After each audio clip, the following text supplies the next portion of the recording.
Bien, merci à vous d'être là de bonne heure, mais l'avenir appartient au CHU qui se lève tôt. Et donc, on va pouvoir échanger entre nous.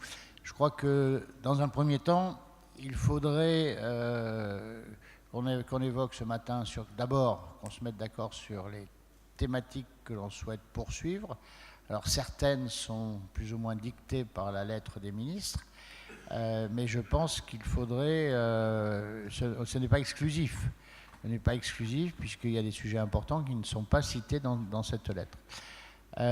Donc, moi, je crois que dans un premier temps, il faut vraiment se mettre d'accord sur les thèmes que l'on souhaite poursuivre en approfondissement, parce que certains ont été déjà traités avec de qualité hier, mais mérite peut-être d'être encore affiné. Ce qu'il nous faut, à mon avis, c'est une opportunité, c'est de cette lettre des deux ministres. Ce qu'il nous faut, c'est vraiment qu'on débouche sur des propositions concrètes d'évolution de nos structures, de nos CHU. Et je pense qu'il faut saisir cette occasion pour réellement ne pas donner les grandes idées, mais vraiment proposer des solutions très pratiques, très pratico-pratiques pour faire évoluer nos établissements.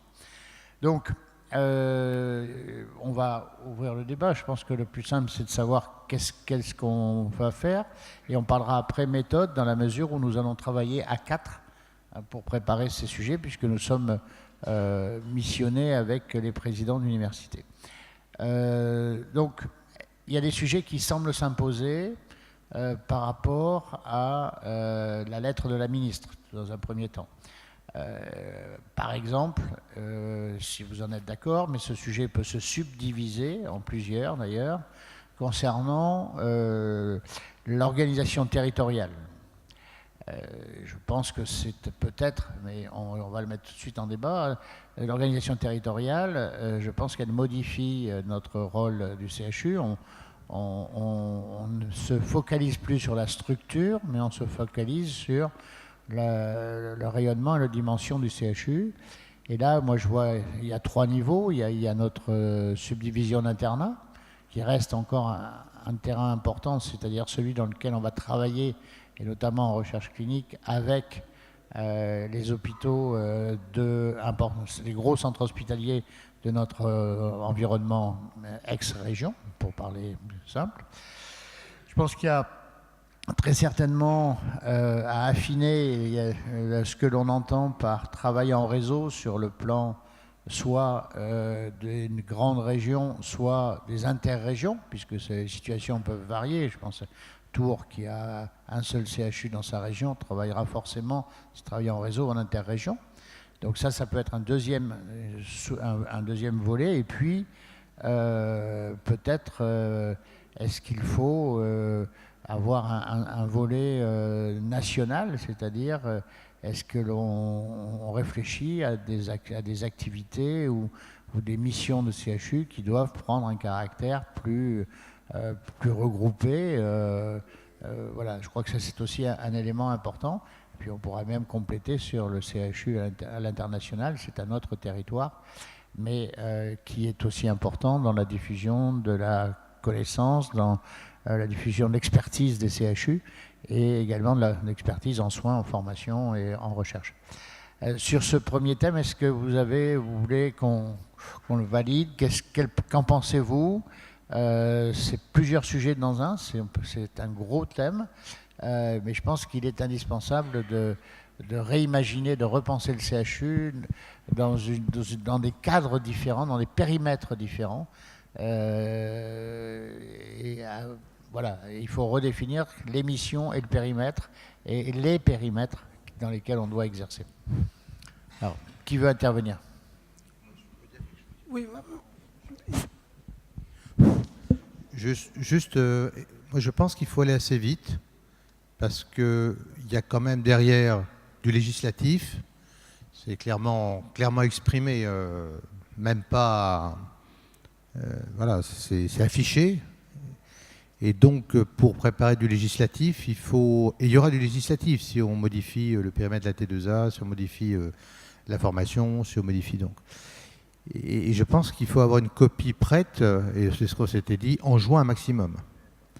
Et ça veut dire que dans le périmètre du CHU en réseau, qui lui-même va déterminer tout ce que nous on connaît sur le plan des formations et de l'interuniversitaire qu'il faudra mettre, je pense que du côté doyen et président d'université, il faut qu'on ait une copie, nous aussi, assez rapidement du montage, y compris de l'écosystème, comme d'ailleurs ça a été discuté hier. Mais sur le CHU en réseau et éventuellement sur le réseau lui-même, il faudrait peut-être partir d'existants type Hugo, sur lesquels on pourrait avoir un modèle dans lequel on va avoir un peu un certain nombre de points qui marchent et de points qui ne marchent pas ou qu'il faut. Voilà. Et je pense qu'il faut aller assez vite là-dessus, par exemple. Tu vois. Je partage, on verra le calendrier tout à l'heure, mais je partage ton point de vue qu'en juin, il faut que nos travaux nos conclusions soient faites pour qu'on puisse mettre en forme tout cela et qu'on n'attende pas novembre, bien évidemment. On reviendra sur la forme tout à l'heure. Sur cette question, sur ce premier grand thème, il faut peut-être en faire deux ou trois d'ailleurs, 2 ou 3 groupes sur ce thème. Qu'en pensez-vous? Comment on affine les choses? Oui, donc c'est un peu pour aller dans le même sens. Effectivement, il y a 2 niveaux. Il y a l'animation, on va dire, inter-subdivision, à cause comme tu l'as souligné, des régions spécifiques où il n'y a qu'un seul SUS, donc plutôt dire l'animation inter-subdivision peut-être plus large que l'animation régionale, et qui doit impérativement ne pas se faire, entre guillemets, uniquement autour du CHU, mais impliquer les autres partenaires, y compris extra-hospitaliers.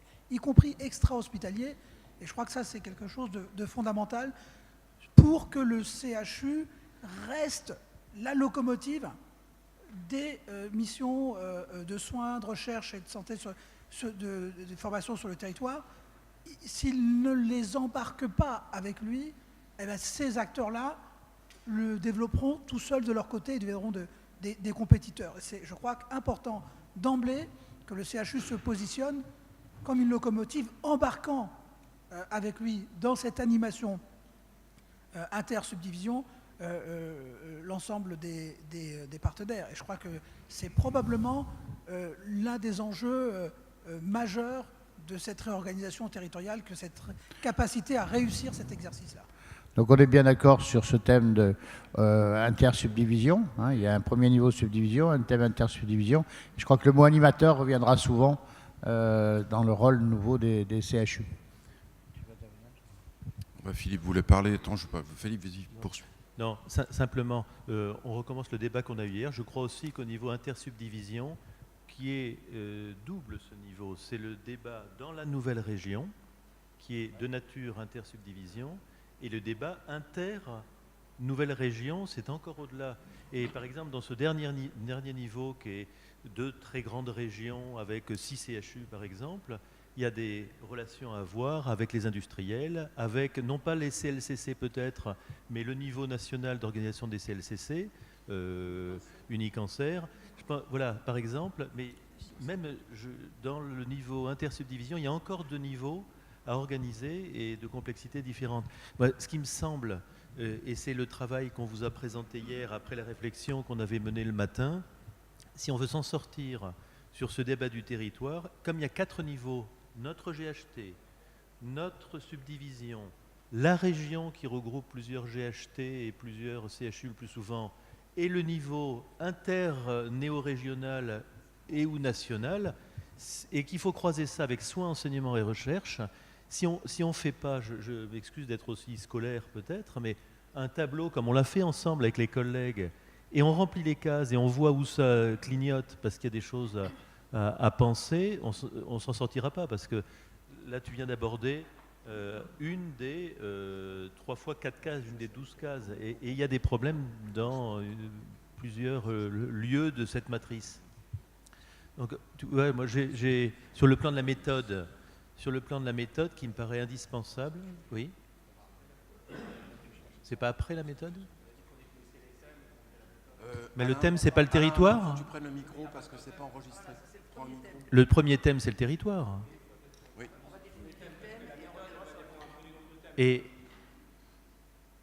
Oui, bon, alors j'ai pas compris la question. je comprends moins. Mais si on est sur le thème générique du territoire ou pas? Oui, oui, tout à fait. Bon, On est sur le territoire. Il y a le territoire, je regarde par exemple, Attends, la parle au micro. recherche en soins primaires t'entend dans notre GHT, ça monte jusqu'en recherche aux échanges entre CRBSP d'un même ensemble intersubdivision. Il y a également l'ultra-recours entre les CHU, etc. Moi, Non, c'est pas... Juste un point, la subdivision déjà, puisque hier, on a vu qu'il fallait quand même améliorer les liens CHU-université. C'est très hétérogène sur le territoire national. Il y a des endroits où ça fonctionne bien, avec d'ailleurs des rythmes pas forcément identiques. Il faut déjà se pencher sur ce cas. Mentionner Unicancer et le CLCC, ce qui vient d'être rappelé, je pense que les CLCC, il faut qu'on sache reposer la question. Voilà, parce que c'est mûr, on a de plus en plus d'alliances sur un certain nombre, c'est le cas Strasbourg, je ne sais pas si nos collègues sont là, donc ça devrait au moins glisser dedans, je pense. Après moi, sur l'intersubdivision, parce qu'on en est dans ça, je ne suis pas sûr, et je le dis comme je le pense, pour discuter, que la région actuelle soit obligatoirement le point de passage structurant. Je m'explique. Les régions, et ça a été apparu dans un certain nombre des débats, sont de taille très variable et de dimension très variable. Ça a déjà été dit. Alors quand on a 4, j'ai vu, voilà, c'est déjà une chose. Parfois, il n'y en a que 2. Et les tailles des CHU sont assez différentes aussi à l'intérieur d'une région. C'est-à-dire qu'on va retomber dans des problèmes de hiérarchie, d'organisation. Donc il faut vraiment qu'on cale notre outil. Ensuite, on a encore de temps en temps des logiques qui échappent à la région. Je vois, nous, par exemple, l'interrégion Est a été divisée en 2. Mais sur un tas d'endroits, on continue de travailler avec Bourgogne, Franche-Comté, comme par exemple le GIRSI, qui nous unit. Donc, les territoires sont complexes. Voilà. C'est pas forcément gênant, mais je dis qu'il faut s'en occuper. Et puis, quand on discute avec les présidents d'université, et on n'a pas été au bout de la discussion, eux ne sont pour l'instant pas du tout sur des logiques d'assemblage régional. Ah oui, oui, mais oui, mais faut faire attention. Voilà. Moi, pour aller dans le sens de ce que dit Philippe et de Djilali, je pense que à ce stade, on ne va pas refaire à chaque fois le groupe de travail, sinon on repart à zéro. Je pense qu'il faut proposer, parce que il faut aller assez vite sur une modélisation, donc là assez souple, y compris d'un écosystème, comme ça a été dit, universitaire, mais en étant aussi inventif. Je crois que l'idée de pôle de compétitivité santé sur un territoire éventuellement élargi, ça me paraît intéressant. C'est ce que disait un peu Djilali hier, parce qu'on ne parlait pas d'industrie pharmaceutique, mais beaucoup plus d'un écosystème avec au grand emprunt, avec tous les éléments de pôle de compétitivité. Je pense que ces éléments-là, on peut assez vite écrire quelque chose, y compris sur une structuration de réseau de CHU. Parce que si on ne part pas, à un moment donné, d'éléments sur lesquels on peut se mettre d'accord par écrit assez vite, je dirais dans les 3 mois, on risque d'être en retard peut-être. Bien, je crois qu'on va passer... Oui. Juste une remarque à propos du niveau intra-subdivision dont parle Djilali Hannan. On a quand même devant nous le choix entre 2 grandes philosophies. Pour surfer sur ce que vient de dire Michel Clodon, la philosophie dont on a pressenti un petit peu la tendance chez les présidents d'université, c'est-à-dire je peux contractualiser, un peu pour reprendre l'image initiale il y a 60 ans du CHU, avec un établissement, à l'époque c'était le CHR, et donc on peut appliquer cette image avec d'autres établissements, des hôpitaux périphériques, des ESPIC ou des établissements privés.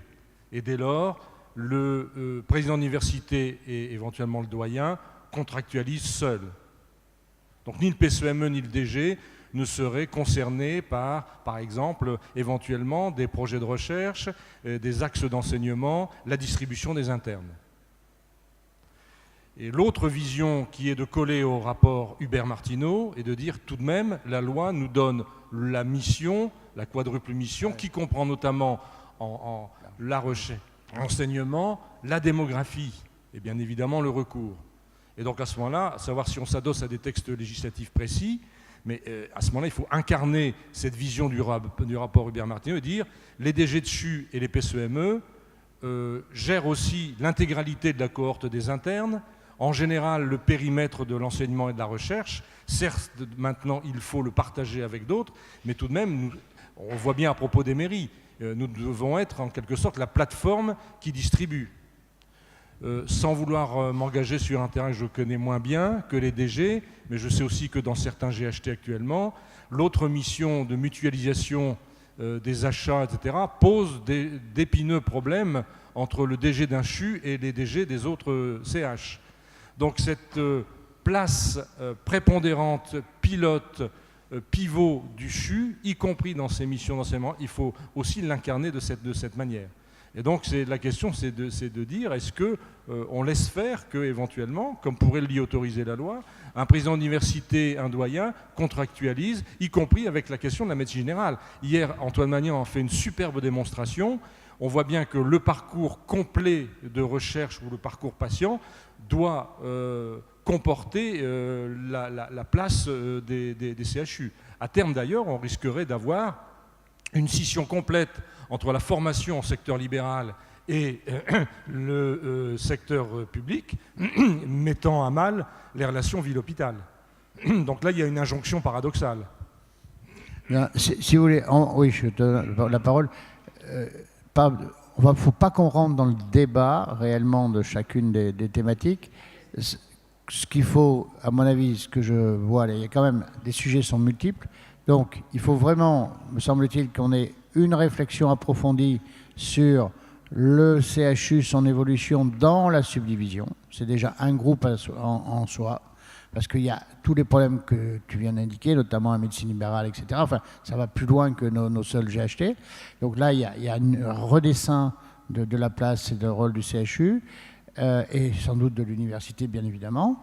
Et puis, il y a le deuxième niveau qui est quel réseau, dans quel cadre, que ce soit un cadre régional ou interrégional, voire national. Je pense qu'il faudrait qu'il y ait deux groupes peut-être sur cette problématique des territoires. Est-ce que vous valideriez cette proposition? Non mais je pense qu'il faut faire participer aussi les gens. Il faut qu'on trouve 2 à 3 personnes par groupe, puisqu'on est 4. Il y a 4 par 4 acteurs, donc ça ferait 12 personnes par groupe, c'est déjà bien. Ça veut dire qu'il y en a au moins 6 qui se réunissent. Voilà. Donc, mais bon, moi j'essaye de pousser dans le concret de l'organisation, parce que sinon on va se retrouver avec des idées nouvelles. Tu voulais intervenir? Oui, je te donne la parole après. Sans forcément vouloir prolonger et rentrer dans le débat, mais parce qu'il me semble vraiment essentiel qu'on ne perde pas de vue que les choses sont en train de bouger très vite sans nous. Je vais vous donner quelques exemples. Dorénavant, le dispositif de fellowship à la française existe. Ça veut dire quoi? Ça veut dire qu'une université peut, dans le cadre d'un accord bilatéral avec un pays hors Union européenne, former des cohortes de DES de cardio si elle le souhaite. Soit elle le fera avec le CHU, parce que le CHU se sera positionné comme étant l'animateur, le coordonnateur, etc. Soit elle le fera avec d'autres et rien ne l'en empêchera. De la même façon, vous le savez, donc des textes sont parus qui permettent, pour des collègues médecins hors Union européenne, mais de niveau hospitalo-universitaire, de pouvoir être autorisés à exercer la médecine en France s'ils étaient recrutés universitaires par une université française. Tout ça, c'est de la réalité, ça va donc se mettre en place. Et on le sait bien, c'est qu'il y a une mobilité de plus en plus importante, notamment des internes à l'intérieur de l'Europe. On voit de plus en plus d'internes allemands, par exemple, venir faire leur stage dans nos hôpitaux, ou espagnols. Et enfin voilà, je veux dire, si on s'imagine que notre CHU va continuer à évoluer comme il évolue depuis 50 ans, c'est-à-dire en croyant avoir une exclusivité de tout, ben, ce qui va se passer, c'est qu'on va juste, au contraire, devenir très vite le plus faible du territoire. Mais je crois que là, on rentre aussi dans le débat des groupes. Dernière intervention peut-être sur ce thème du territoire. Moi, je voulais simplement dire que je comprends pas très bien la méthode, là, parce que soit on est, et on n'a pas beaucoup de temps, en train de définir les thèmes, et auquel cas on s'arrête au fait que le premier thème, je crois que tout le monde est d'accord, c'est dire que c'est l'organisation territoriale, ensuite le contenu des débats, que ce soit sur les différents niveaux ou que ce soit sur les philosophies et les priorités qu'on avance, c'est le groupe qui va le préparer, qui va avoir à le traiter. Il me semblait, moi, que ce matin, on était plutôt dans combien de thèmes, quels thèmes sur lesquels on se met d'accord, et après, quelle méthode de travail on se donne, comment on compose des groupes, des choses comme ça. Catherine, on va pas y arriver. Catherine, on est complètement d'accord. Simplement, je pense que le thème sur le territoire est un thème très vaste et qui nécessiterait, selon moi, qu'on crée 2 groupes de travail sur ce thème. Parce que si on doit embrasser la totalité des sujets qui sont éminemment vastes sur cela, je pense que là, on va avoir des groupes complètement déséquilibrés. Oui, il faut laisser faire le groupe, je pense. Je pense que ce qui est expliqué, nous sommes tous d'accord que le territoire est un enjeu actuellement majeur et une des clés de lecture et d'organisation première. La subdivision, on l'a déjà dit, dans les questions qu'on a préparées à la ministre, donc on était d'accord pour travailler là-dessus, et l'intersubdivision avec toutes les questions qui viennent d'être évoquées. Donc le groupe continue, moi je suis d'accord, a fait des propositions. Il y aura quand même à traiter, j'entends plusieurs fois, le mot international. Il y a plusieurs lectures. Est-ce que ça fait partie du groupe territoire ou est-ce que c'est dans un groupe à part? Parce que, bon, ça se discute, mais il faudra quand même l'évoquer. Voilà.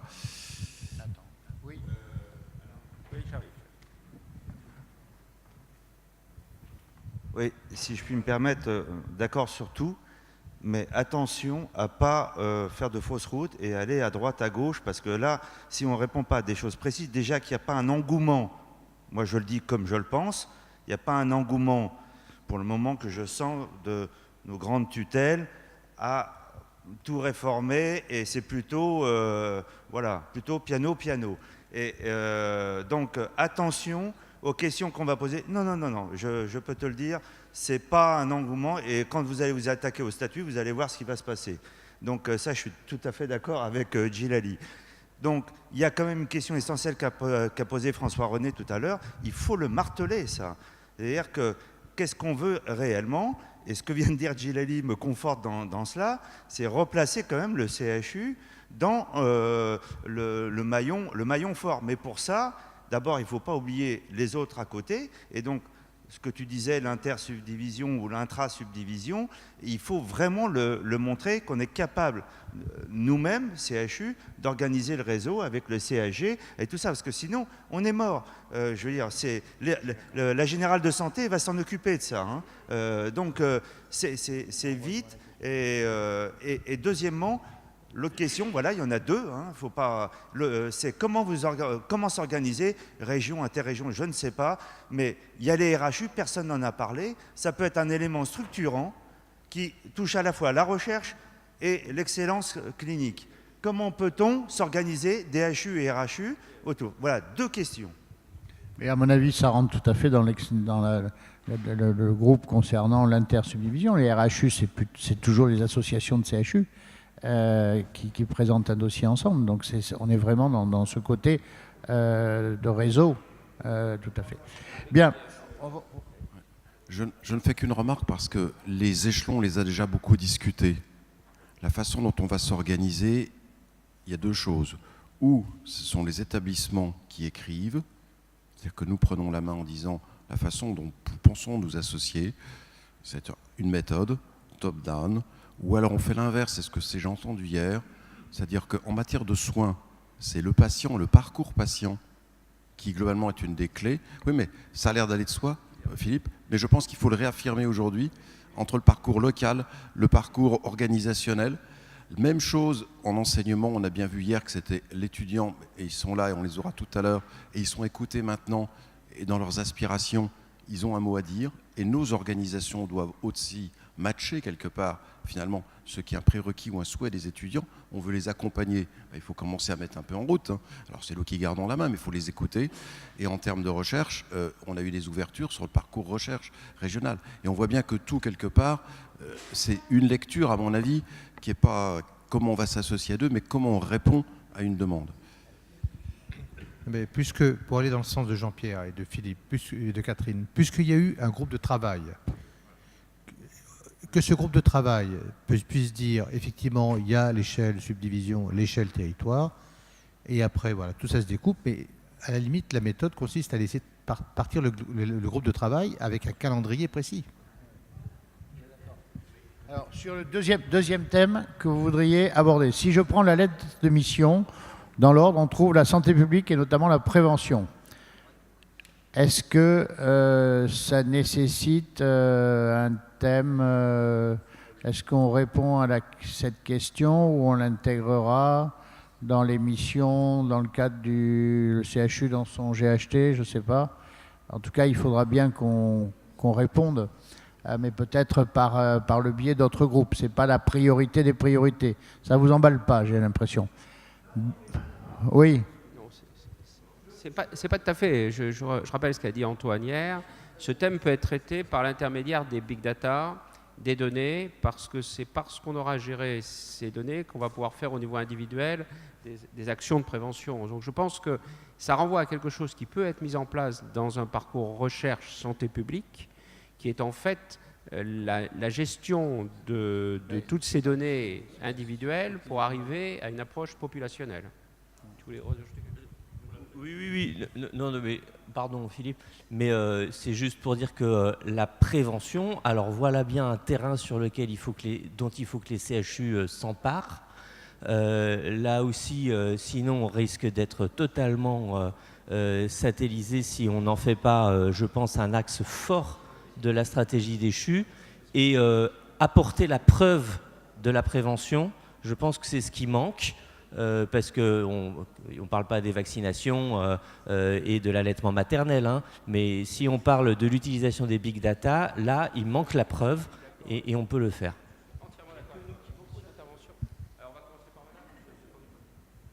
Enfin, il me semble qu'il faut que cela figure dans nos thèmes de travail, parce qu'aujourd'hui, dans les missions des CHU, ça n'y est pas. C'est quelque chose qui va être quand même, dont va s'emparer plein de monde demain, et si nous, on n'y est pas dedans, ça me semble quand même dangereux. Donc je crois qu'il faut que ce thème soit dedans. Il y a du monde là. Non, mais je crois qu'on est tous d'accord pour dire que c'est un sujet extrêmement important pour le CHU. Il n'y a pas de doute, au même titre que le reste de nos... Mais c'est en soi pas un thème. C'est-à-dire que ça peut être l'un des fils conducteurs de l'ensemble des thèmes, mais c'est à la fois une question de l'organisation territoriale. Comment, dans l'organisation territoriale, comment le CHU se positionne en pratique la prévention. C'est aussi à la fois un thème plus national, c'est-à-dire comment le CHU s'implique dans les orientations stratégiques nationales de santé publique, dans la définition des priorités nationales, d'accord? Mais oui, non, mais je veux dire par là, donc, il n'y a pas de raison qu'en faire un thème spécifique, quoi. Intervention courte pour que tout le monde s'exprime. Sylvia Benzaken, CHU Nice. Moi, je suis comme Djilali, je pense que la prévention, comme la pertinence, n'oubliez pas que c'est un des axes. Les CHU peuvent être fer de lance, mais ça doit être à l'intérieur de tous les thèmes. Que quand on parle d'un parcours dans le territoire, il faut parler de pertinence. Quand on parle de parcours, il faut parler de prévention. Quand on va parler de recherche, il faut parler de recherche en prévention ou recherche en qualité. Donc il faut identifier les thèmes sur lesquels on va travailler dans l'année qui vient, un peu plus, je dirais, moderne, parce que si on reprend, voilà, mais y mettre tout ce qu'il faut. Jean-Luc Dumas, et puis après il y a... Moi je pense que le mot prévention peut choquer un petit peu à hauteur de ce qu'on attend du CHU, mais justement, l'idée c'est de montrer comment il peut y avoir une fenêtre d'entrée qui soit innovante pour valoriser ensuite une démarche qui est la responsabilité sociale du CHU. Et à partir de là, on met beaucoup de choses sous ce chapeau, mais il va falloir le sortir et le montrer, c'est ce qui est attendu de nous. Et là, on est dans la lettre de mission, c'est du politique. Il y avait Philippe, ne serait-ce que pour les inégalités sociales en santé. Non, je pense qu'il faut quand même reprendre la lettre de mission au mot près. Ça commence par s'inscrire dans la stratégie nationale de santé, qui a quand même 4 grands sous-chapitres, si je me souviens bien. C'est l'accès aux soins pour tous, c'est la prévention, c'est l'innovation et la recherche, et c'est la pertinence globalement. Donc, j'imagine qu'à chaque fois, il faut quand même savoir répondre comment on décline ces différentes choses. La prévention, on a une masse de choses à faire en prévention, ne serait-ce que déjà en prévention secondaire, où on a tous les patients captifs qui viennent à l'hôpital. Les gens qui viennent pour une fracture du col du fémur, ils peuvent avoir du cholestérol ou fumer. Et donc on a une masse déjà d'actions à faire avec des patients captifs. On n'a pas besoin de tellement sortir hors les murs déjà pour commencer. Et puis après, on peut aller plus loin. Enfin, je veux dire, il y a plein de choses à faire et le modèle économique à discuter, il faut l'inscrire à chaque fois. Eric, je suis d'accord.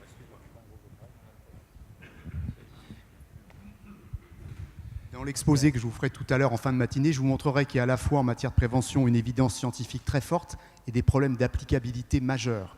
Et s'il y a des problèmes d'applicabilité majeurs, ça veut dire qu'il y a des enjeux de recherche majeurs. Qui fait de la recherche en santé en France? Les CHU. Donc on a effectivement vocation à s'appliquer sur cette thématique. Après, je suis d'accord, pourquoi plus la prévention que la réanimation médicale ou les filières de cardiologie? Ce n'est que l'un des thèmes de santé. Enfin, il y a la lettre des ministres, il faut y coller. Bien, alors là, je sens les positions un petit peu partagées entre le fait d'en faire une thématique, parce que comme ça a été rappelé, c'est quand même un élément de la stratégie nationale de santé. Donc il est difficile que les CHU ne s'inscrivent pas dans une réponse à la ministre sur cette question. Mais d'un autre côté, c'est un élément très transversal, comme ça a été dit. Et est-ce qu'on peut, à ce moment-là, d'imaginer, de le penser aussi bien quand on parlera CHU dans le cadre du GHT ou des choses comme ça, pour avoir une vision transversale sur ces sujets? Peut-être, Jean-Pierre, du coup, pour répondre aux objectifs à la fois territoire, etc., et puis stratégisation de santé, il faut que les groupes déclinent aussi dans leur méthode des réponses. Moi, je vais plutôt aller dans le sens de Jean-Pierre. Je crois qu'effectivement, la lecture qu'on a de la prévention, elle est difficile. Peut-être que la séance de tout à l'heure va nous éclairer pour nous montrer finalement l'importance. On a déjà un peu abordé ça hier.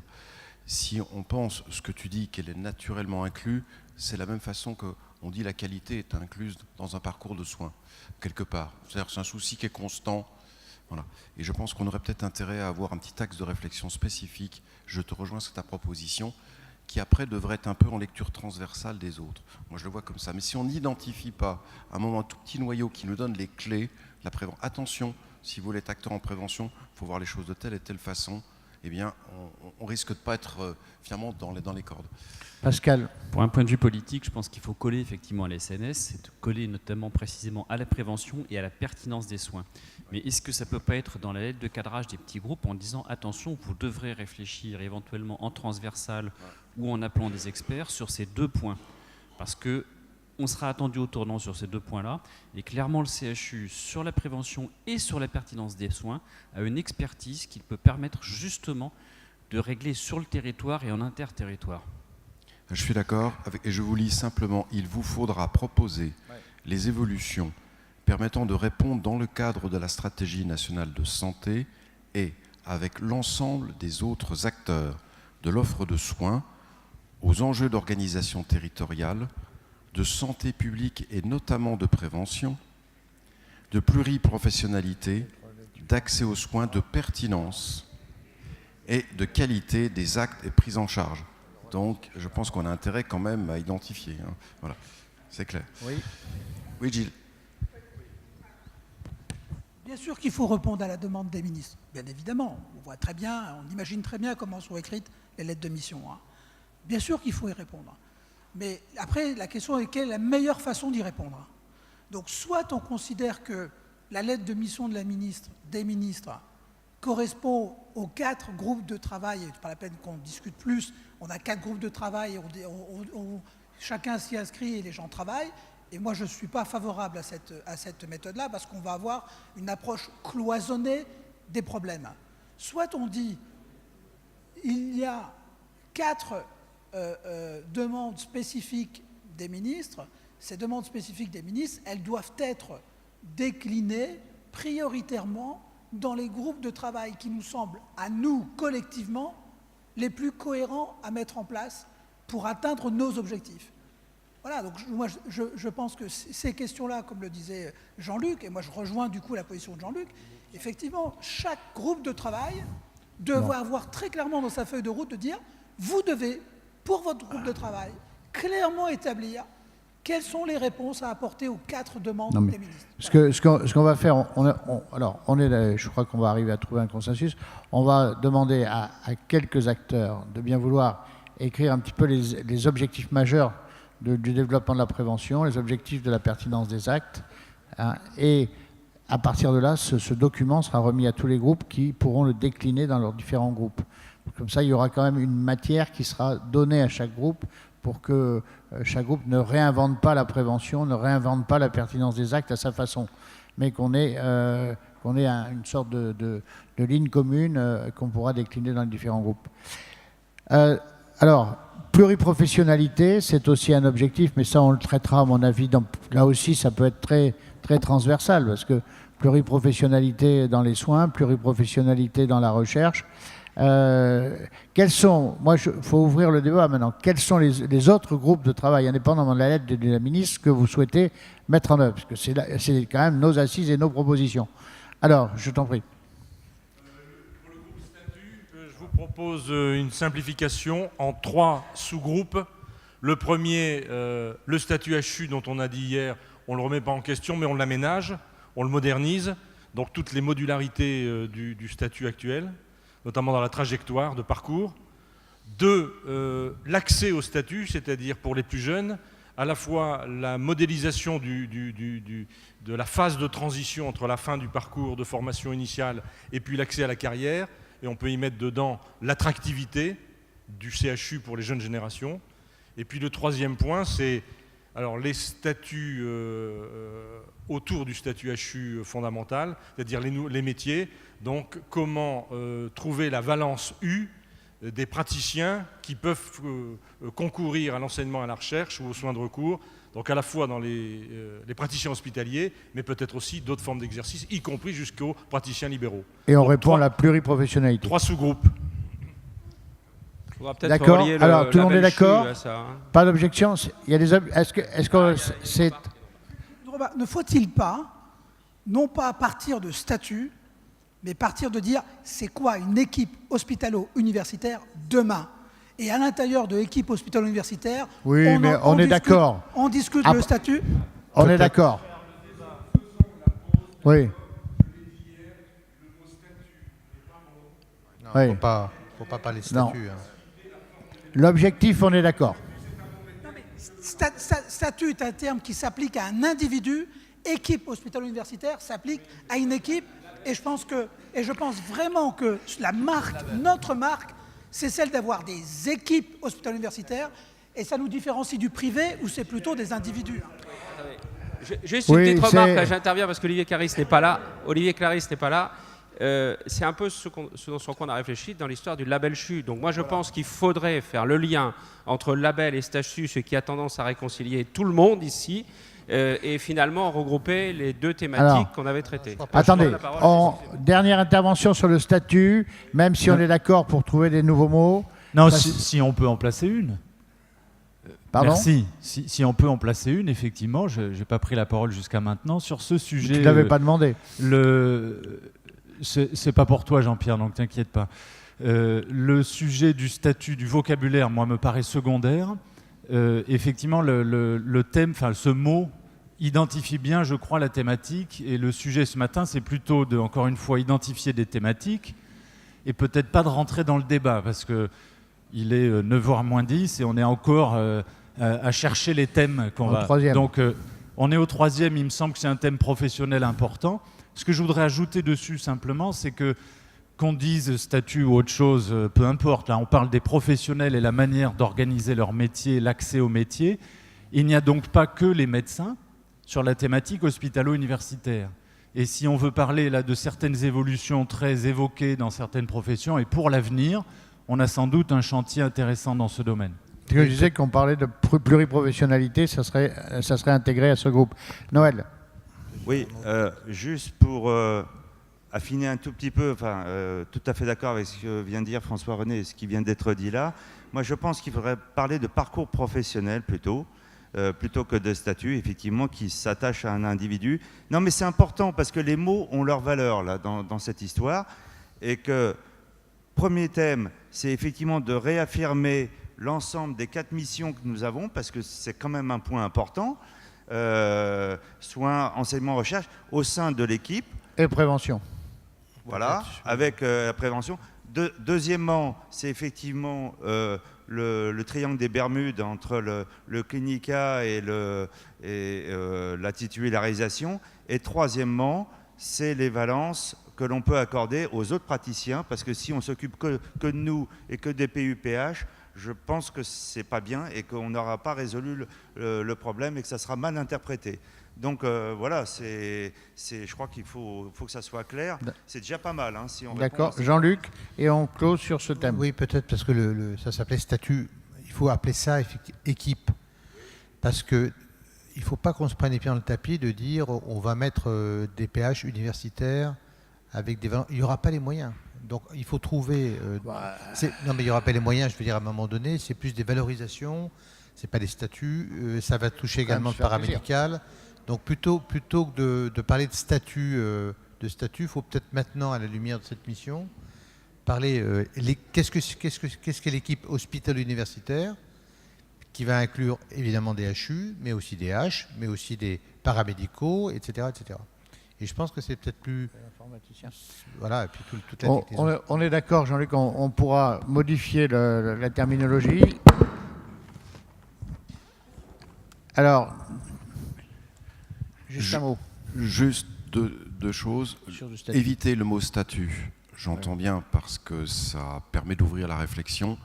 Je me permets quand même de redire qu'est paru un décret, un décret est en cours d'application sur la loi de modernisation de santé qui introduit un conseil supérieur des professions médicales, pharmaceutiques, odontologiques qui doit être saisi pour avis de toute modification réglementaire quelconque des praticiens hospitaliers et dont, je rappelle, uniquement les syndicats font partie. Il faut quand même être conscient et rappeler de ça. C'est-à-dire qu'on peut aborder parcours professionnel, ce qu'on veut, mais on va à un moment ou un autre buter quand même sur des notions très concrètes de statut, et ça fera partie de la discussion. Et je repose la question de la proposition d'Alain, finalement, de rapprocher la discussion sur le label, qui est une autre façon d'aborder l'équipe, parce que je pense qu'effectivement, il y avait tellement de points d'écho que quelque part, ça aurait du sens peut-être de rapprocher. Je suis favorable à un seul thème, parce que déjà, on va avoir beaucoup de thèmes. Je pense qu'on peut traiter les deux en même temps. D'accord, on note. Est-ce que tout le monde est d'accord sur cette nouvelle proposition? Rejoindre la notion de label, mais le label peut être aussi label de formation, label sur la pertinence des actes. Non, mais j'essaye de... Oui. Je pense qu'il faut qu'on réponde aussi à la pertinence des actes. Là, c'est une façon aussi d'y répondre, etc. Bien, autre thème que vous souhaitez voir traité. La gouvernance? Oui, bien sûr. Je crois qu'on est tous d'accord. Je pense qu'il faut qu'il y ait un thème quand même sur la gouvernance entre le CHU et l'université dans les nouveaux cadres aussi, dans les nouveaux périmètres qui se développent. Est-ce que vous êtes d'accord pour qu'on évoque ce thème? Frédéric? Oui, rapidement, juste un mot. Oui, bien sûr, puisque c'est un sujet pour nous tous. Peut-être en évitant... disons qu'il ne faudrait pas que ce soit trop auto-centré. Voilà, qu'on n'ait pas des débats... ou qu'on réouvre des débats un peu, comment dirais-je, répétitifs sur l'organisation interne, la gouvernance interne. C'est bien dans la logique externe et le rapport à l'extérieur, enfin extérieur entre guillemets, c'est ça? Avec l'université, avec éventuellement d'autres partenaires, peut-être même les questions territoriales de gouvernance des missions. Oui, moi j'entends bien, on ne va pas réouvrir toutes les discussions de fond à ce propos. Cela dit, je pense que c'est une question qui est intéressante de savoir dans comment on se projette dans l'avenir pour accomplir nos missions. En gros, ça revient à ça avec l'université. Je crois que c'est Philippe qui a rappelé hier qu'il était cité dans ce fameux pré-rapport de la Cour des comptes des exemples européens. On avait évoqué éventuellement peut-être le fait de se renseigner un peu plus et de ne pas uniquement dépendre des quelques lignes de la Cour des comptes. Donc ce serait peut-être intéressant d'en savoir un peu plus. C'est pas applicable, les modèles anglo-saxons ne sont pas applicables à la France comme ça, mais au moins de savoir un peu quels sont les buts, voilà, comment les autres fonctionnent. C'est peut-être une piste intéressante de travail. On en avait évoqué avec Jean-Pierre. Bien, donc on est tous d'accord sur ce thème. Parfait. Autre thème. Je ne vois pas apparaître la recherche, le financement de la recherche, l'innovation.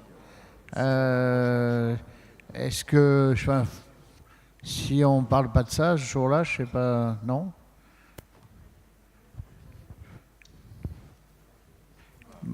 Pas d'écho, oui. Il y a 2 échos.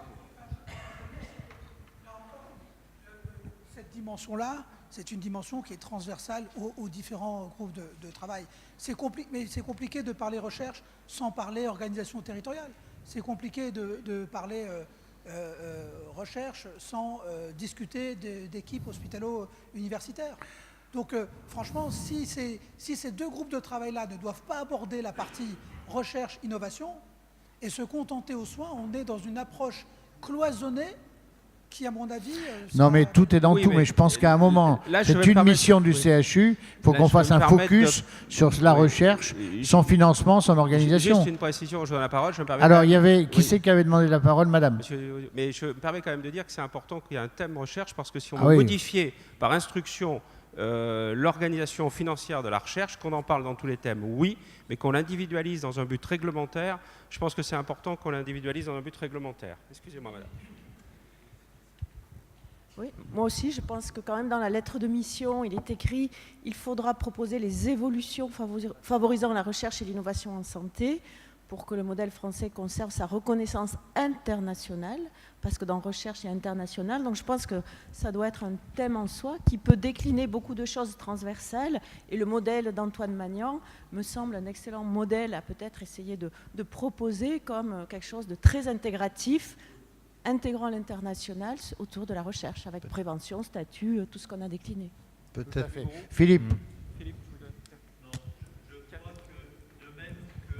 Il faut faire une page sur la prévention pour dire la doctrine et notre position, et ensuite que ça infiltre chaque thématique qui va être abordée. De même pour la recherche, ça mérite de faire une page sur la recherche, sur les enjeux, sur le financement, et on devrait le retrouver quand on va parler territoire, subdivision, et la recherche dans la subdivision, avec la notion de maison de la recherche et la question de la destination des financements nationaux. Est-ce qu'ils vont vers cette maison de la recherche? Est-ce qu'ils vont vers le CHU? C'est à ce niveau aussi qu'on va aborder la question. Mais comme pour la prévention, comme pour la pertinence, ça mérite d'avoir une page sur notre doctrine et sur nos demandes. Moi, je pense qu'il faut plus d'une page. Enfin, excuse-moi, Philippe, je pense qu'il faut plus d'une page. C'est quand même... c'est le nerf de la guerre. Aujourd'hui, on a un gros problème de financement de la recherche, on a un gros problème de financement de l'innovation dans nos CHU.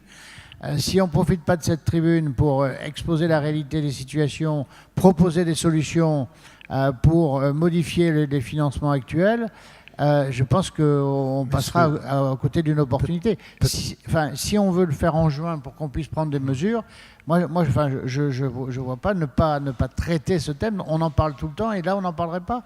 Ça serait dilué. C'est pas non, dilué. mais Philippe, si c'est dilué dans chacun des groupes...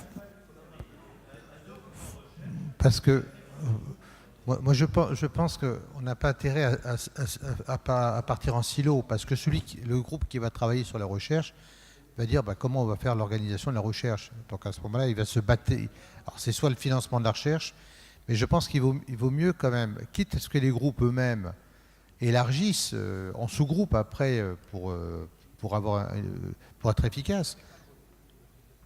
Mais c'est vrai que la recherche, si on prend la recherche et l'organisation du CHU en réseau, avec l'étape subdivision, l'étape régionale ou interrégionale, je ne vois pas comment on ne peut pas aborder la recherche, y compris ses financements dans cet ensemble. Donc je pense qu'il vaut mieux, effectivement, dans tous les cas de figure, dire aux groupes qu'ils mettent des équipes pour travailler sur tous les données de la stratégie nationale de santé, quitte à élargir le...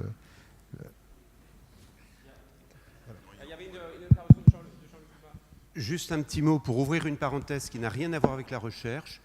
C'est le fait que, tenant compte de ce que vient de dire M. Vigourou, il y a quand même un mot qui est évoqué juste derrière la recherche, c'est le mot formation. Et je ne pense pas que l'on puisse parler du CHU sans parler de façon transversale, et un peu comme prévention, etc. Il faudrait que dans chacun des thèmes, on montre en quoi c'est un socle de formation, parce que là, par derrière, c'est vraiment les services rendus, c'est la puissance du CHU, etc. Donc, sûrement pas un thème propre, mais ne pas oublier de le diluer et d'en parler. C'est pour ça que si on élargit les groupes avec équipe derrière hospitalo-universitaire élargi au paramédical, on va retrouver, y compris le groupe territoire, on va regrouper de façon très très forte et impactée sur formation, recherche à chaque fois. Parce que les subdivisions et le fait que des étudiants ou des chercheurs commencent à se balader ou à travailler en réseau, etc., c'est évidemment de la recherche, mais ça va impacter également sur des modes de financement et sur des outils éventuellement de support de type appel d'offres. Parce que derrière un peu cette feuille de route et des propositions qu'on fera au ministère, il y aura des appels d'offres. Si on parle de pôles de compétitivité, santé, hospitalo-universitaires, régionaux, ça peut être aidé également par un appel d'offres. Oui, je me permets d'aborder un petit point parce qu'il n'a jamais été évoqué depuis hier.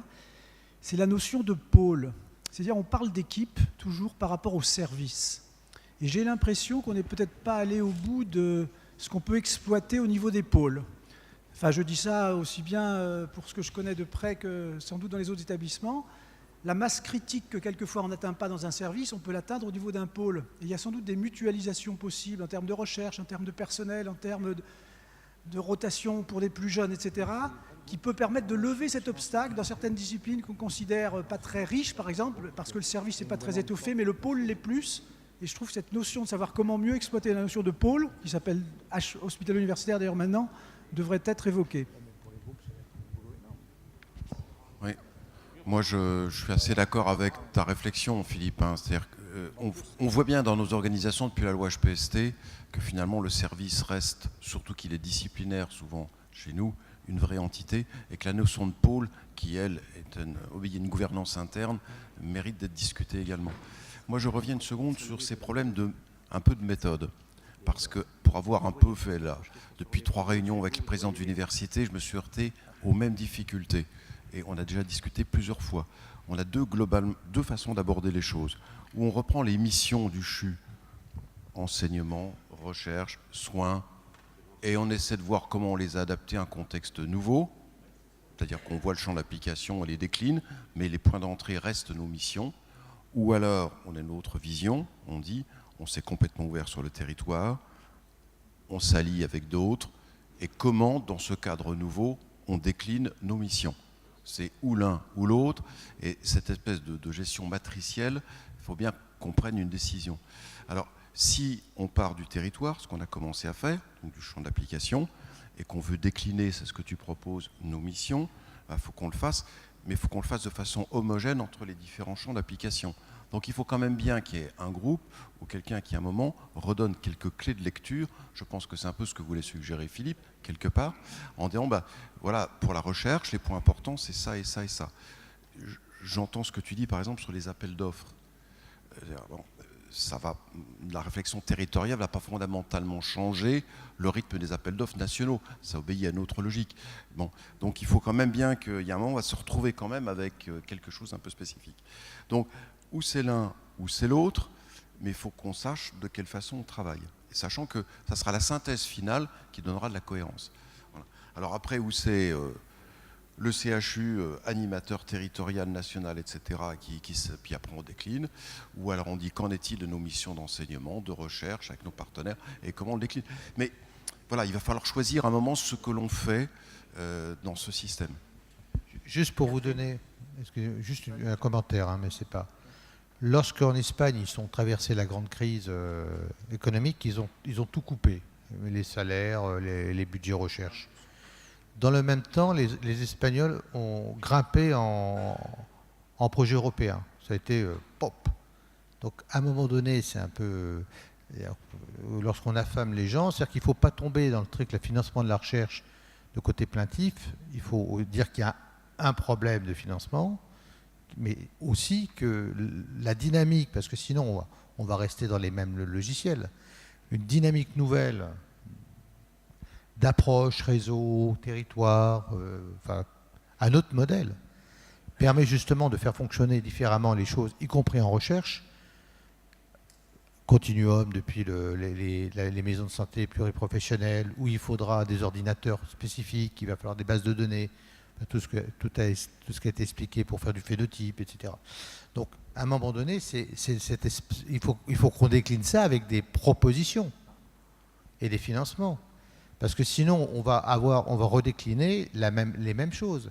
Alors, si dans chaque groupe, ou chaque grande thématique, il y a, à un moment donné, on décline ça dans le cadre de la stratégie nationale de santé, et évidemment, sur la recherche, son organisation et dès lors ses financements, y compris d'ailleurs sur comment on répond à des appels d'offres collectivement, internationaux, et comment on peut faire ça, parce que tout le monde n'est pas capable de le faire de façon individuelle, ça coûte quand même globalement cher de mobiliser des cabinets ou un certain nombre de services là-dessus.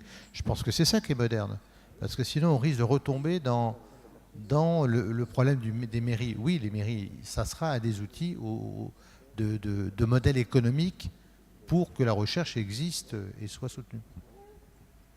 Alors, Philippe d'abord. Non, si, mais il y a d'autres Philippe. Il y a un autre Philippe. Oui, bonjour. Moi, j'entends pas que. Donc, ce que je comprends, c'est que il y a un groupe réseau territoire, enfin quelque chose comme ça. Il y a une thématique parcours professionnel statut. Et en effet, je trouve qu'il y a quelque chose qui est absent. C'est alors voir comment on le libelle, mais c'est quelque chose autour de excellence rayonnement, parce que c'est bien le point d'entrée des pouvoirs publics dans le sujet. Et je vous rejoins, c'est-à-dire je pense que si on n'attrape pas notre problématique via le renouveau du système qui nous permette en termes de rayonnement d'être plus fort, on va retomber sur des petits ajustements. Après, faut le packager. Mais... Je voulais rebondir sur ce que disait Jean-Luc, pour dire qu'effectivement, je pense qu'à la limite, ça peut répondre aussi à une des préoccupations qu'évoquait Jean-Pierre en filigrane à propos du financement, et ça se réfère un peu à ce qu'on disait hier en interbureau. Je pense qu'il faut effectivement, pour chacun des thèmes qu'on ait, ce que Philippe appelait une page de doctrine, ou en tout cas un chapeau de doctrine, qui définit le cadre dans lequel on engage la réflexion sur le sujet.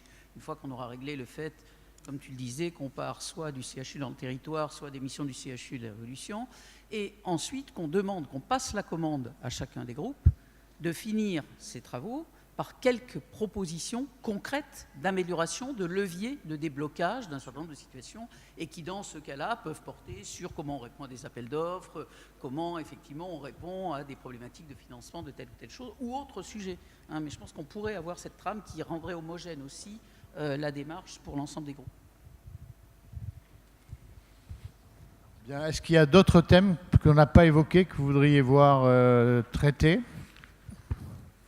particulièrement sur CHU, université, l'avenir du CHU, oui.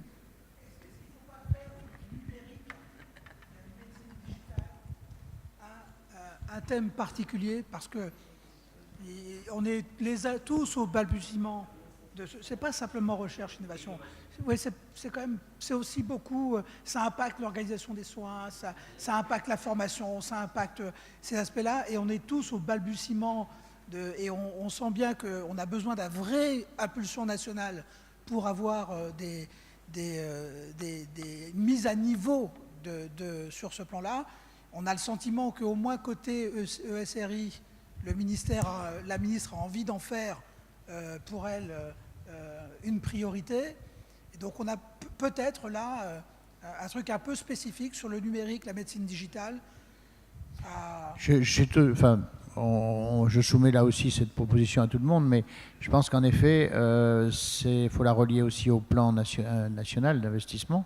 Et je pense que sur l'introduction ou les conséquences de l'introduction du développement du numérique dans nos hôpitaux, dans nos CHU, va modifier considérablement l'enseignement, les soins et je crois qu'il y a la recherche aussi. Donc je crois que c'est en effet un sujet dans lequel, à mon avis, on ne peut pas aujourd'hui ne pas avoir une réflexion. Frédéric. Sur cette idée en complément, juste deux choses. Il me semble d'abord que si on parle des thèmes destinés à ouvrir des chantiers législatifs, peut-être que sur ce sujet-là, on est plutôt présenté comme ça, en fait, sur une thématique pour les assises. Mais c'est un avis. Ouais. Et si on élargit le sujet, il me semble qu'on a quelque chose qui est du domaine du... Puisqu'on se projette sur l'avenir, on en a parlé hier, hein, Jean-Pierre, c'est le CHU hors les murs. C'est-à-dire la conception du fonctionnement, de la gestion, de l'organisation, des soins, de l'activité, etc., en dehors de la représentation patrimoniale, hein, et bâtimentaire, si j'ose dire, du CHU. Et tous ces outils qui, de plus en plus, contribuent à ça, soit dans la formation, soit dans le soin, soit dans le suivi, soit même dans la prévention. Là, il y a quelque chose qui est un peu plus large et qui est très intéressant. Mais est-ce que c'est un sujet pour une approche législative et des réformes de cette nature, ou est-ce que c'est un sujet assise? Voilà, je soumets ça à votre avis. Partage tout à fait. Je pense qu'on a du mal à séparer ce qui est la thématique classique des assises, puisque le CHU hors les murs, on l'avait un peu traité à Toulouse, et puis de ce qui est la lettre de mission et qui peut éventuellement, comme l'a très bien dit Martin Hirsch, déboucher. Donc on a cette problématique parce qu'en fait, on prépare des assises dans lesquelles il y a un sous-ensemble.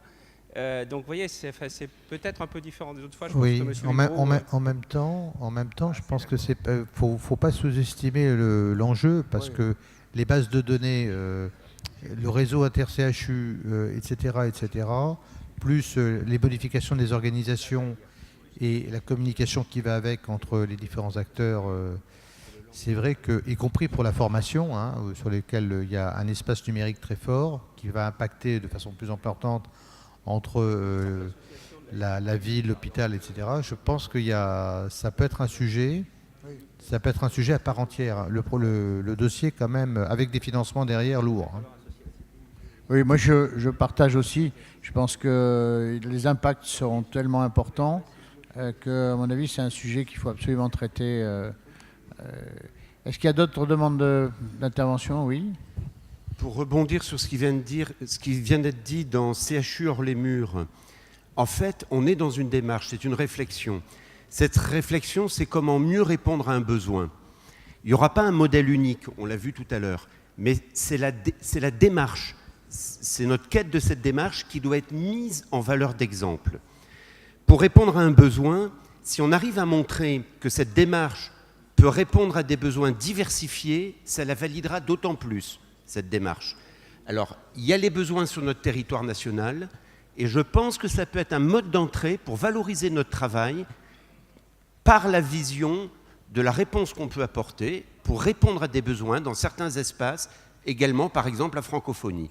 Et c'est là qu'on peut se valoriser à ce moment-là. Bien, oui, je t'en prie, Jean-Luc. Oui, il y a un point qui n'a pas été mentionné, mais qui me semble s'intégrer direct, c'est le mot management. Donc je pense que ça rentrerait volontiers, je pense, autour de ce qu'on a appelé parcours professionnel, etc. Mais c'est une dimension qu'il faut intégrer. Je suis assez d'accord pour qu'il y ait un éclairage. Alors, je vais mélanger excellence numérique. C'est-à-dire qu'il y a un moment, il faudra aussi, dans un document de cette nature, qu'on sache s'appuyer sur nos forces et il y a un moment, et afficher nos ambitions et le rôle naturel sur un certain nombre de thématiques dans le début du document. Après, on voit qu'on commence à esquisser la méthode. J'ai plusieurs remarques de méthode générale. D'abord, nous avons une lettre de mission à 6 présidents de conférences. C'est-à-dire que les présidents d'université étaient associés hier. Nous sommes les 3 conférences de CHU. Ils ont été très présents et je crois que le dialogue s'est plutôt bien fait. Donc comment concrètement travaillons-nous avec eux? Question. Il y a la même chose avec la pharmacie et l'odontologie. C'est-à-dire qu'il va falloir, la lettre elle est claire, hein, elle est aussi conférence. Donc là il y a un moment, il va quand même falloir, nous c'est bien qu'on ait un peu anticipé la réflexion, mais il y a un moment, il va falloir les associer. Donc première réflexion, parce qu'ils sont directement dans la lettre de mission. La deuxième chose, c'est que la politique en territoire, qui va être importante dans les réflexions, subdivision, etc., il y a un moment, et je vous le suggère fortement, c'est d'avoir vraiment une discussion avec les centres hospitaliers. Et ils sont présents ici, ils attendent un peu qu'on leur tende la main. Je crois qu'on a vu, je me souviens, je regarde Alain, il y a 1 an et demi, 2 ans, les liens avec les CHU n'étaient pas très... Moi j'étais très surpris. Ils ont commencé à prendre des positions pour s'associer avec le libéral, par exemple, tu te rappelles, parce que pour contester les CHU. On a un peu rétabli le dialogue, mais je crois qu'il y a un moment, il faut tendre la main aussi à nos collègues de CH dans Mais le cadre de cette réflexion. Pas tout de suite. C'est dans la mais je pense subdivision. qu'il va y en avoir. Oui, tout à fait. Non, mais je veux dire que le groupe territorial, à un moment, devrait, je pense, essayer institutionnellement d'avoir ce dialogue. Et puis j'ai une question aussi à Jean-Pierre, comme à Jean-Luc. La réflexion va prendre 1 an, jusqu'à novembre, où on se projette, on essaie de construire, alors que la réalité financière actuelle, ça t'est dit un peu hier, va devenir difficile. Donc je veux dire que c'est une affaire d'interbureau, mais les relations avec le ministère, tu vois, vont falloir qu'on... Non, moi je crois que ce qu'on disait, on va simplifier, on est 4 partenaires majeurs sur la préparation. Il faut qu'on ait un comité de pilotage qui comprenne 2 à 3 personnes par conférence. Je crois que ça c'est indispensable. Deuxièmement, je pense qu'il faut qu'on fasse, voilà, on va constituer les groupes, hein, on va faire appel à la candidature comme d'habitude. On a vu qu'il y avait plusieurs groupes de travail. Il y aura, à mon avis, il faut compter au moins 3 personnes par conférence. Ça fait des groupes de 12, où on peut aller jusqu'à 4 s'il y a beaucoup d'absentéisme. Hein, mais il faut qu'on mette en place ces groupes assez rapidement. Il faudrait qu'on fasse un séminaire intermédiaire, à mon avis, au plus tard, deuxième quinzaine de mars. Parce que les groupes auront déjà travaillé, on fera le point sur les groupes, on validera peut-être, il faudra demander à quelques personnes de bien vouloir valider et écrire le corpus commun sur prévention, recherche, donc ce qu'on vient de dire, et on le validera à ce moment-là, parce qu'il faut vraiment aussi qu'on soit tous d'accord sur ce que l'on écrit à ce niveau-là. Et à partir de là, il faut que les copies soient rendues pour le mois de juin, dernier délai, pour que derrière on puisse faire la mise en forme, la synthèse. Voilà à peu près le calendrier qu'on pourrait proposer, si vous en êtes d'accord. Ouais. Moi, je pense qu'on pourrait aller plus vite dans la mesure où les groupes, on en a une partie ici, tu vois, Jean-Pierre. Certains se sont inscrits, on peut considérer qu'on peut implémenter les groupes à partir déjà, mais avec déjà les noyaux qui ont déjà participé à ces interassises. Je pense que ça peut faire gagner du temps d'avoir déjà une liste. Parce que sinon, si on refait un mailing, on sait que les gens répondent, pas toujours. On peut considérer ça peut déjà être un élément.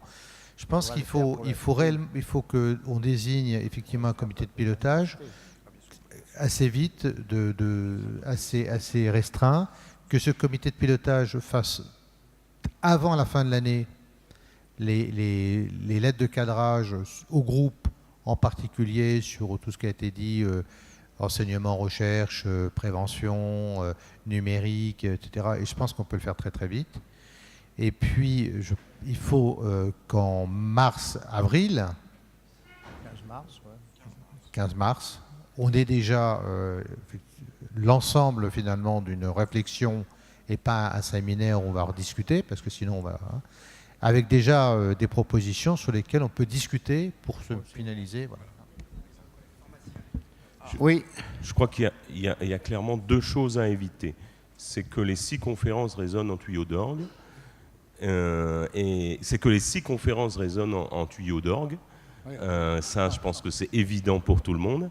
Et puis la deuxième chose à éviter, ou du moins à favoriser, c'est dès le départ, et là je parle au moins pour la pharmacie, que selon les groupes, là, les thèmes de réflexion qui commencent à s'affiner, que dès le départ, les autres composantes, enfin les autres conférences, soient associées tout de suite en amont dans un comité de pilotage, par exemple, pour redécliner après, dans nos conférences, des correspondants sur les différents thèmes.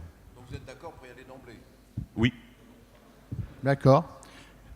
Je reviens sur un thème, je suis obligé de le signaler, et je pose la question à Jean-Luc, je sais qu'il va me répondre que c'est transversal, mais dans la lettre de mission, il y a quand même très clairement exprimé définir le rôle du CHU dans la formation des professionnels de santé. Cette question, elle est clairement posée. Pour moi, elle fait écho aussi à des critiques très massivement exprimées dans le rapport de la Cour des comptes sur le fait que c'était vraiment le dernier des intérêts le CHU se moquait complètement de la formation, c'était dans aucun contrat de pôle, personne s'en occupait vraiment, c'était au petit bonheur la chance. Voilà. Enfin, le rapport des comptes est très critique sur la place du CHU dans la formation. C'est quand même une mission essentielle. Moi, c'est pas ma spécialité, mais Jean-Luc, est-ce que tu penses que si on dit à la ministre c'est transversal, ça suffit? De fait, c'est transversal, c'est vrai, mais on va le retrouver parce que si on raisonne en termes si on dit formation, on dit qui forme. Et je crois que dans cette liaison hôpital, faculté, université, on va aussi avoir besoin de faire de donner, dans le cadre de choses pratiques, l'état des lieux des formations faites par les uns et les autres, parce que pour le moment, il n'y a pas de portail réellement d'entrée, et donc ça peut être quelque chose d'intéressant de créer un portail de formation. Certaines sont faites par les RS, d'autres par le CHU, d'autres par l'hôpital. Donc à un moment donné, il faut qu'on retrouve nos petits. Et également, dans le cadre des universités, des regroupements inter-CHU qui se dessinent, on va avoir des doubles formations, des doubles parcours de formation au management dans lesquels nous, on va pouvoir impacter. Par exemple, pour nos étudiants, il ne faut pas faire du management, ça a été dit hier, lorsqu'ils vont avoir un poste de management. Il faut que le management soit intégré beaucoup plus tôt dans la dynamique d'une formation des étudiants. Mais ce n'est pas vrai que pour les médecins, c'est vrai pour les pharmaciens, c'est vrai pour les odontos, c'est vrai pour le paramédical. Donc c'est vrai que c'est transversal, et c'est pour ça que je pense que la lettre de cadrage est très importante. Moi, je crois beaucoup au territoire et à l'expression dans la lettre de mission et au bout du compte dans des propositions de loi de réorganisation en mode réseau. Mais il faut qu'on concrétise en législatif ce que veut dire un réseau. Et ça, c'est à mon avis un point important. Et dans l'espace territoire, je pense qu'on aura tout cela. Dans l'espace équipe hospitalo-universitaire élargie au paramédical, on aura cela. Dans le cadre du groupe numérique, on aura la formation numérique, etc. Je pense que c'est pour ça que c'est important que le comité de pilotage définisse assez vite, pour les groupes de travail, les grands thèmes issus de la SNS ou pas d'ailleurs, sur lesquels ils vont avoir des propositions assez rapidement. Mais je pense que les groupes, comme ils vont être constitués, comme je les ai vus constitués, et comme je vois la discussion aujourd'hui, ça paraît quand même bien parti, quoi. Donc, il nous reste 1 minute, parce que je suis à bout. Je dis Lali, juste une intervention, puis on conclut, parce qu'il faut qu'on ouvre la salle pour démarrer à 9h30. C'est juste une courte question. C'est faut-il, et si oui, comment et quand impliquer d'autres partenaires que les 6 incontournables? Je pense par exemple à l'HAS pour la pertinence des soins. Je pense par exemple à Santé publique France pour la prévention. C'est-à-dire à quel moment ces partenaires-là, on les applique soit dans les groupes de travail, où on attend une première étape et ensuite on les sollicite pour avoir leur feedback, parce qu'à un moment ou à un autre, il faudra quand même avoir leur avis sur ces questions. Moi, je crois que tu as raison, elle est tout à fait légitime, mais je repense à, finalement, on fait un comité de pilotage, l'aide de cadrage, les groupes de travail, on se réunit une première fois en séminaire, 2e quinzaine de mars. Là, on fera un état des lieux, on abordera une cohérence un peu de nos propositions, et il sera temps au 2e trimestre, je pense, de commencer à aller voir les uns les autres. Parce que si on va voir la HAS tout de suite, enfin, je sais pas, ça va être... Non, mais ça peut être tout à fait dans la lettre de cadrage, de dire que les groupes de travail devront s'entourer de l'ensemble, c'est comme n'importe quel groupe de travail. Et si les groupes de travail veulent auditionner l'HAS ou inclure l'HAS ou inclure, etc., il faut qu'ils le fassent. Il faut qu'on soit d'accord entre nous avant d'aller les voir. Enfin. Non, mais c'est sur l'aide de cadrage, tu peux très bien dire que... tu peux... Parce qu'après, il va y avoir les contacts internes. Moi, je pense que ça serait bien qu'on fasse... Non, mais on peut mettre dans une lettre de cadrage que les groupes de travail, bien sûr, de façon coordonnée... Des préconisations, je suis d'accord. Mais s'il y a des rencontres formelles de présentation de notre projet... on n'est pas dans le... Là, c'est plutôt solliciter un expert pour avoir une vision complémentaire sur un groupe de travail. Ça, c'est tout à fait possible. Le groupe est libre de solliciter les experts qu'il souhaite. Là, on n'est pas dans le... c'est vraiment pour éclairer nos points de vue. Je crois que le groupe est libre. Bon. Oui. Comité... Oui. 30 secondes, Laurent.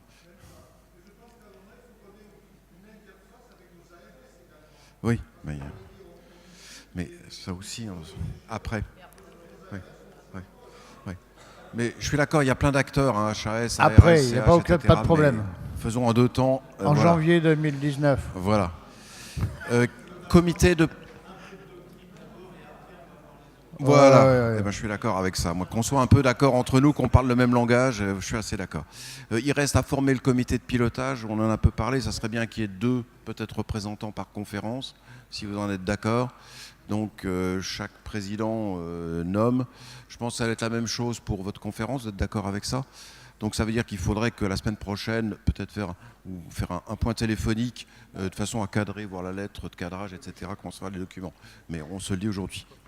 Le président des universités a souhaité qu'on le rencontre à Paris dès qu'on puisse mettre le premier comité de pilotage avec eux à Paris. Je le contacterai d'ici là pour qu'il désigne 2 personnes. Et puis, Voilà, parce que les présidents d'université ne pouvaient pas rester ce matin, je le redis, pour des raisons techniques de réunion. Tous ceux qui sont restés hier soir sont repartis au premier et on a besoin d'être entre nous un petit peu de temps en temps. Voilà. Bon, on est d'accord comme ça? Tout le monde est d'accord? Merci, on a 6 minutes de pause, on réinstalle pour... Voilà, c'est bien, merci. Merci.